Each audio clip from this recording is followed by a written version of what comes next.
The 6th of May, 1856. Your first day in this world. You don't know your name yet, but you already feel its weight. You are a tiny spark of life in the dusk of an old house in Freiburg. The first thing that greets you is the cool of a Moravian evening, seeping through the cracks in the window frames.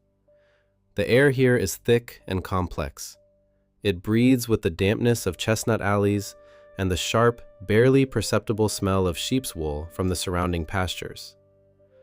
Your first cry fades softly into the silence of a room that smells of wax and old wood.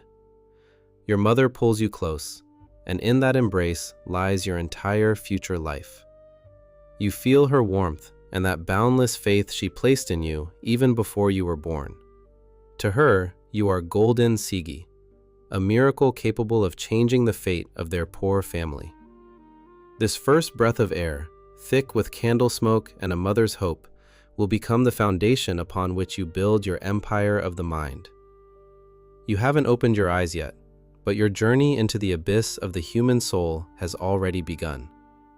Childhood is not about play. For you, it is preparation for battle. You sit in the corner while your mother calls you my golden Sigmund. The name rings like a crown, but it feels like an iron hoop around your head. You see her eyes. They don't reflect your face, but the great future you are obligated to build. Your every word is caught midair. Your every step is weighed. You grow up in a hothouse of adoration, where the price of a mistake is not merely a beating, but the collapse of an entire universe. You learn to read before your peers learn to fight. The taste of ink on your fingers becomes more familiar than the taste of sweets. 1860. You are 4 years old. You are ripped from your familiar world. A cramped train car hurtling toward Vienna. The clatter of wheels. Clack, clack, clack, clack. The first metronome of your anxiety. Beyond the window, black silhouettes of trees fly past like skeletal hands. The car smells of coal, cheap tobacco, and your father's fear. You watch him count coins. Vienna is not a city. It is a massive beast made of stone and steam. It breathes with factory smoke and indifference. You press your forehead against the cold glass and understand. No one is waiting for you here. Here, you either devour the world or it digests you. Sunday. You are walking with your father. Jacob, your idol, your rock. But then, a sharp shout. Some passerby, reeking of expensive wine and arrogance, knocks your father's new fur hat straight into the mud. Jews, get off the sidewalk. The words hit you in the face. You wait for your father to become a biblical lion, to strike down the offender. But Jacob, he simply steps down into the puddle. You hear the squelch of mud beneath his boots. He silently picks up the hat. In that moment, something in your heart breaks with a quiet crack. The image of the all-powerful father crumbles to dust. You stare at his hunched back and understand. There is no justice. There is only strength and weakness. And you choose never to be on the side of those who pick their hat up from the mud. School years. While other boys chase girls or play cards, you lock yourself in your room. It reeks of kerosene smoke and the dust of old volumes. You don't merely read Goethe and Shakespeare. You tear into them. Latin and Greek become your secret languages. You feel words take on flesh. You build a citadel of knowledge around yourself. The lamplight trembles on the pages, and you feel as though the lines contain a code that will allow you to control reality itself. You are a loner. Your only companion is the silence, broken only by the scratch of a pen on paper. University. The smell of formaldehyde becomes your cologne. You stand over a dissected body, and the cold of the steel scalpel travels up your fingers. Around you, dead silence, broken only by the professor's dry cough. You cut layer by layer, skin, fat, muscle. You are searching for what makes a human being human, but beneath the blade, only gray nerve fibers and congealed blood. Where does love hide? Where does hatred live? You stare at the exposed organs and feel cold disappointment. The mechanics of the body are clear, but the mechanics of the soul keep slipping away. You understand that the scalpel is too blunt an instrument for the abyss you want to measure. You sit hunched over a microscope in Ernst Brücke's laboratory. Around you, sterility, cold, and the ticking of a clock. You study the nerve cells of a river eel. The world narrows to a tiny circle of light. The nerve fibers look like the branches of trees in your dreams. You watch them reach toward one another, trying to pass an impulse. There is no room for God here, no room for magic, only chemistry and electricity. You fall in love with this cold precision. You want to believe that the mind can be taken apart like a Swiss watch. But at night, walking home through Vienna's foggy streets, you feel it. Behind this biological blueprint, something dark is pulsing, something wild and utterly beyond control. One encounter, one glance at Martha Bernays, and your icy logic goes off a cliff. There are no butterflies inside you. There is molten lead. You feel your fingers go numb when she passes by. But in your pockets, only dust and prescriptions for penny-cheap medicines. You are a broke doctor. She is a girl from a good family. You decide, she will be yours, even if you have to gut fate itself to make it happen. Your love smells of cheap ink and sleepless nights. You write to her every day, 900 letters over 4 years apart. Your letters are not tender. They are your claws, sunk into her across hundreds of miles. You demand her loyalty. You demand her submission. You demand that she breathe in sync with you. You build her image in your head while the real Martha waits for you in the fog of Hamburg. 1884. You come across descriptions of cocaine. It seems like a way out. You try it yourself. A bitter powder on the tongue. You rub it into your gum, and the bitterness slowly trickles down your throat, numbing everything in its path. And then, the sound of the world changes. A short click in your head, and a deafening silence falls, as though someone has packed your ears with thick, sterile cotton. In that vacuum, you hear only one thing: the wild, staccato hammering of your own heart. Thud, thud, thud, thud. The world around you becomes terrifyingly sharp. You see every dust mote dancing in a shaft of light, every microscopic crack in your inkwell. Your exhaustion evaporates like a puddle under a blazing sun. You grab your pen. It feels heavy and powerful, like a steel crowbar, yet you fly across the page, scrawling the lines of your Song of Cocaine, a hymn to your future executioner. You are Atlas. You feel you could lift all of Vienna on your little finger. You believe you have found a magic bullet, a cure for every pain in the world. You send it to Martha to put color in her cheeks. You hand it out to friends. You are the prophet of the white powder, and your heart pounds against your ribs like a maddened hammer. This is the rhythm of victory, you think. You cannot yet see the eyes, wide with terror, that will soon begin to haunt your nightmares. Your best friend, Ernst Fleischl, a brilliant scientist rotting alive from pain and morphine. You give him cocaine as a salvation, and you watch him turn into a living corpse. His room smells of sweat and madness. He screams that white snakes are crawling beneath his skin. He tears at his flesh with his fingernails, trying to pull them out. You sit beside him through the nights, breathing in the smell of his agony. Your miracle is killing your only friend. The medical world of Vienna spits in your face. The cocaine prophet. They drag your name through the mud. You taste defeat. It is metallic, like blood. You understand. You are not a god. You are simply an arrogant fool who played with the abyss and lost. You flee Vienna. Paris, the Salpêtrière Hospital. It smells of old stone, urine, and cold rain. You enter the lecture hall of Jean-Martin Charcot. Before him on the podium stands a woman. She is convulsing, her body arching into the hysterical arc. Charcot snaps his fingers, and she freezes like a wax doll. Everyone thinks it is performance or demonic possession, but you stare at her face, at those empty, glassy eyes. In that moment, something clicks in your mind. You understand. Illness is not only a hole in the lungs or a tumor in the brain. It is an idea, an invisible parasite that lives in the darkness of the mind. You look at Charcot as you would a sorcerer.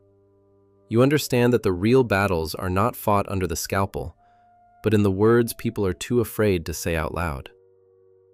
Vienna receives you with cold once more. You open a private practice, but no one wants to come to a doctor who talks about women's nerves and hidden desires. Your office on Berggasse is empty. Only the ticking of a clock and the smell of cigars, your only defense against solitude. Colleagues look the other way when they pass you on the street. To them, you are a charlatan, obsessed with sex and filthy fantasies. You sit in the half-dark. Your patients are hysterics that everyone else has given up on. You begin to listen to them. Simply listen. No electroshock, no ice baths. And in that silence, you begin to hear whispers from the basement of their consciousness. 1896. Your father dies. You stand at his grave. The wind ruffles your hair. Beneath your feet, the wet earth. The very same mud that swallowed his hat all those years ago. You thought you had forgiven him. You thought you had forgotten. But with Jakob's death, a bolt inside you is thrown open. A wave of such pain and guilt crashes over you that you cannot breathe. You begin to dream. Strange, ugly, terrifying dreams. You realize that you yourself are your most complex patient. You decide to dissect not strangers' corpses, but your own memory. You descend into the basement of your childhood, where it smells of sheep's wool and fear. Berggasse 19. You buy a couch and drape it in a heavy Persian rug. You sit at the head of it, out of the patient's line of sight. The room is held in half-light, and only the dim glow of a lamp cuts through the blue-gray drift of your cigar smoke. Say everything that comes to mind, even if it seems foolish, even if it seems dirty. And people begin to talk. From them, like a lanced abscess, spill fragments of dreams, suppressed screams, and long-forgotten grievances. You feel like an archaeologist sifting through tons of rubble to find a single gold coin of truth. At some point, the walls of the office begin to tremble and dissolve. The room becomes a dense, snow-covered forest. Before you sits Sergei Pankajev, your wolfman. He whispers, and his words take on flesh. You see it alongside him. The bedroom window slowly, silently swings open into the stillness of a winter night. On the branches of an old walnut tree sit 7 white wolves. They are motionless. They have enormous fox-like tails and ears pressed flat to their heads. They are looking at him. They are looking at you. Their gaze is the cold, distilled terror of your own childhood. You understand. These wolves are not animals. They are masks, behind which hide those we love and fear the most. A primal chill runs down your spine. In this moment, you are not a doctor. You are prey, locked inside a forest of someone else's unconscious. You pick up your pen. You write, "The Interpretation of Dreams." Your fingers tremble with excitement. You set down a formula that will detonate the world. A human being is an iceberg. What we call the I, the conscious self, it is merely a pathetic tip buffeted by the cold winds of logic, and beneath the surface, a vast dark mass of the id, animal instincts, sex, aggression, the hunger for power. Everything we conceal behind clean collars and polite smiles. You publish the book, and the world answers you with silence. In the first year, only a few hundred copies are sold, but you do not give up. You know, you have just looked the Medusa in the eye, and now you will never be able to look at people the same way again. Wednesday evening, Burgasa 19. Your sitting room is packed. It smells of strong coffee, dusty rugs, and the heavy cherry-tinged smoke of cigars. This is the Wednesday Psychological Society. They look at you like a messiah. You sit at the center, wreathed in smoke like a thunderous god. You dissect their souls right here over a cup of tea. You see straight through them, their envy, their lust, their fear of you. You enjoy it. For the first time, you are not an outcast. You are the sun around which these small, truth-hungry planets revolve. But inside you, cold. You know that every one of them dreams of taking your place.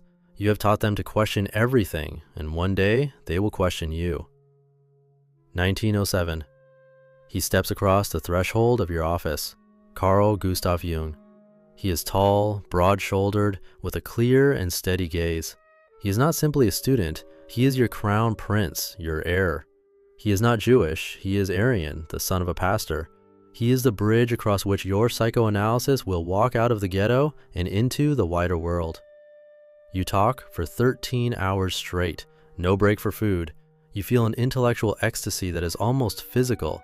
You love him like the son you never had. In 1909, you sail to America together. You stand on deck watching the Statue of Liberty and whisper in his ear, "They don't know we're bringing them the plague." You are proud. You are at the summit. You believe you are a monolith. You are wrong. A few years pass and the gaze of your prince turns to ice. He no longer wants to hear about sex. He speaks of mysticism, of spirits, of collective shadows. To you, it sounds like lunacy, a surrender to superstition. Munich, your final evening together. Dinner at the Park Hotel. Jung holds forth on his revelations, and with every word he lands a slap across your face. You feel bitter bile rise in your throat. "My dear Freud, why are you so afraid of the spirit?" he asks, and in his voice you hear not a question, but pity. You look at him and see a traitor dismantling your empire. You feel the floor drop from beneath your feet as the room sinks into a thick, viscous darkness. Your body simply refuses to remain present at the death of your dream. You faint right there at the table. Later, you will receive a letter from him containing a line that will burn you for decades. Your technique for suppressing opponents resembles the despotism of a father. It is a gut punch from which no one truly recovers. You strike his name from your life, bury him alive in your memory. But at night, he still comes to you in dreams. And that is the bitterest taste of your solitude. Your office is your prison and your fortress. You work 18 hours a day. Your only companion is the cigar. You smoke 20 of them a day. Don Pedro's, Reina Isabella's. For you, a cigar is not merely tobacco. It is your working tool, your shield. You draw the smoke in so deeply as though you want to fill the hollow in your chest. Your fingers always smell of ash. Your beard is soaked through with it. Doctor friends beg you to stop. They warn you about your heart, about cancer. You only smirk. Without a cigar, you cannot think. You willingly sacrifice your body on the altar of your mind. You cannot yet feel what has begun quietly growing inside your jaw. The world explodes. 1914. Vienna cheers, marches, waves flags. At first, you too are swept up in the madness. You think the war is a cleansing. But then the news arrives from the front. Your sons are at the front lines. You wait for the postman with a dread that turns your stomach to stone. Millions of men are rotting in the trenches. You see the photographs, mountains of corpses, faces erased by gas, limbs torn away. Your humanism crumbles. You understand. Man is not a rational animal. Man is a beast who found a justification for his bloodlust. You understand that life is not only a striving toward pleasure. You sit down to write beyond the pleasure principle. Outside the window, a cold, starving Vienna. You warm your hands on a cup of watery ersatz coffee. You introduce a new concept, Thanatos, the death drive. You tell the world, inside each of us lives a demon of destruction. We all yearn to return to the peace of the inorganic world. We all want to die, simply each in our own way. Colleagues are appalled. They think grief has driven you mad. But you look at the map of Europe soaked in blood, and you know, you are right. We build civilization only to have something to destroy. 1920, the most devastating blow. Your beloved daughter, Sophie, a beauty, mother of two. She dies of Spanish flu within days. You cannot get to the funeral. The trains aren't running. The world is broken. You sit in your room. You do not cry. Your eyes are dry as parchment. Inside you, only ash. You write to a friend, I am working because there is nothing else left. You, the man who explained everything to the world about grief and attachment, stand face to face with the death of your own child and realize your theories are just words. They offer no warmth. They heal nothing. You are simply an old man who has lost his joy. 1923. You notice a strange hardness in your jaw. At first, you put it down to a mouth sore. You keep smoking. You ignore the pain. But one morning, you wake up tasting blood in your mouth. Bitter. Metallic. You go to the doctor. You see his face as he peers inside your mouth. He goes pale. The diagnosis? Cancer. Your monster has officially introduced itself. They perform the first surgery on you. Brutal, bloody. They cut away part of your jaw and palate. When you come around from the anesthetic, you understand. Your life has become an endless ordeal. You can no longer speak properly. You can no longer eat properly. But in your hand, a lit cigar, once again. The battle with the monster has begun.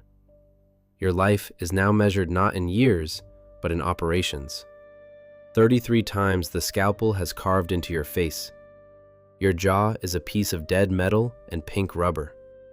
You call this prosthetic the monster. To fit it each morning, you must perform an act of sheer will, forcing down the gag reflex. You hear it clink against your own bones. Your speech blurs, your voice goes hollow, and eating becomes a humiliation you must endure. Night. You are alone. You remove the prosthetic to rinse the wound. The mirror shows an old man with a harrowing cavity where his cheek should be. Your monster sits in a glass, a cold, soulless alloy. And in the silence, you imagine the metal beginning to whisper. Why? The monster clinks. Why do you put yourself through this? Look at that hole in your face. You wrote so much about the death drive. So why are you so afraid of me? Just close your eyes. Give in. Let the pain win. You clench your fists until your fingernails draw blood from your palms. With shaking hands, you push the prosthetic back into place, fighting through the nausea and the stabbing pain at your temples. The metal bites again into living, exhausted flesh. Not today, you rasp at your reflection. You will not let the disease take from you the right to the last word. The mind is still master of this ruined house. Germany loses its mind. Torchlight rallies, roaring crowds, bonfires of books. Your works fly into the flames, to the jeers of the very people you tried to heal. You smile bitterly. In the Middle Ages, they would have burned me. Now they burn my books. Progress. Berlin, the Opernplatz. You are not there in body, but you can smell it. Not simply smoke. It is the heavy, nauseating scent of the bone glue burning off the spines of your books. It smells of old libraries thrown into a furnace. It is the smell of your 19th century, the smell of your father's Vienna, the smell of logic, reason, and humanism turning before your very eyes into black, weightless flakes of ash. You sit in your study and look at your shelves. Every book on them is now a potential target. The world no longer wants to be healed, it wants to burn. And the smell of smoke will follow you all the way to London now, worked into your clothes and your skin. 1938. Vienna is choking on its ecstasy for Hitler. You hear heavy footsteps on the staircase of Berggasse 19, the crash of rifle butts against your door, the Gestapo. They take your daughter Anna, your Antigone, your anchor. You sit in your armchair, gripping the armrests until your knuckles go white. The clock ticks like a machine gun. Every hour of her absence is a year off your life. You are ready to give everything, your manuscripts, your money, your life, just so long as she comes back. She is released, but you understand. Your time in this city is up. You are an old, sick lion surrounded by hyenas. Friends, Princess Bonaparte, American diplomats. They literally tear you from the jaws of death. You leave. The train. The border. You are ordered to sign a document certifying that the Nazis treated you well. You take the pen and add, "I can most warmly recommend the Gestapo to everyone." Your sarcasm is your last weapon. London greets you with rain. Maresfield Gardens, 20. It is quiet here. The garden smells of wet grass and roses. You sit on the terrace wrapped in a blanket. Your jaw's destroyed, cancer is eating through your face, but your eyes are still sharp. The great come to call. Stefan Zweig, Salvador Dali. You look at Dali and think, this man is a complete fanatic, but what extraordinary life in him. You hold on because your work, Moses and Monotheism, is still unfinished. You must put down the final period. Summer 1939. War begins again. But your own war is drawing to a close. The cancer has eaten a hole through your cheek. The smell. Your wound smells so terrible that even your beloved Chow Chow, Loon, backs away from you and retreats into a corner. It wounds you more deeply than any surgeon's knife. You understand. You are no longer a man. You are a living corpse. Pain has become your only companion. It does not leave you for a single minute. You can no longer read. You simply watch the English clouds through the window. You summon your doctor and friend Max Schur. You take his hand. Schur, you remember our agreement? To help me go when the time came? Schur nods. He knows you are not asking. You are giving an order. Night. London is submerged in blackout darkness. Schur injects you with 3 milligrams of morphine. You feel the icy grip of the cancer begin to loosen. Warmth spreads through your body. You close your eyes. Everything passes before you. The sheep's wool of Freiburg, your father's fallen hat, the blinding light of Paris, the cold microscope, the couch and the smoke of your first cigar. You are not afraid. You yourself taught the world that death is simply a return to peace. One last breath out. At 3 in the morning, your heart stops. You have crossed the threshold you spent your whole life studying. Your ashes rest in an ancient Greek urn, in the stillness of a London crematorium. But you are not there. You are in every slip of the tongue, every accidental gesture, every nightmare that visits a fevered mind in the dark. You tore the mask from humanity and forced it to look into its own abyss. You left behind thousands of pages, but the most essential part of yourself you locked inside the steel vaults of the Library of Congress. 4,000 letters. Your true thoughts, your fears, your real shadow. You set dates that will outlive your grandchildren. 2013, 2102. You are still running your game from inside that urn. You are playing with the viewer watching this right now. You know, when the screen goes dark, the secret will still belong to you. You will wait decades more before you allow the world to see your true face. Because you, Sigmund, knew better than anyone. The truth is not what we put on display. The truth is what we hide even from ourselves. Your last dream has not yet been dreamed to its end.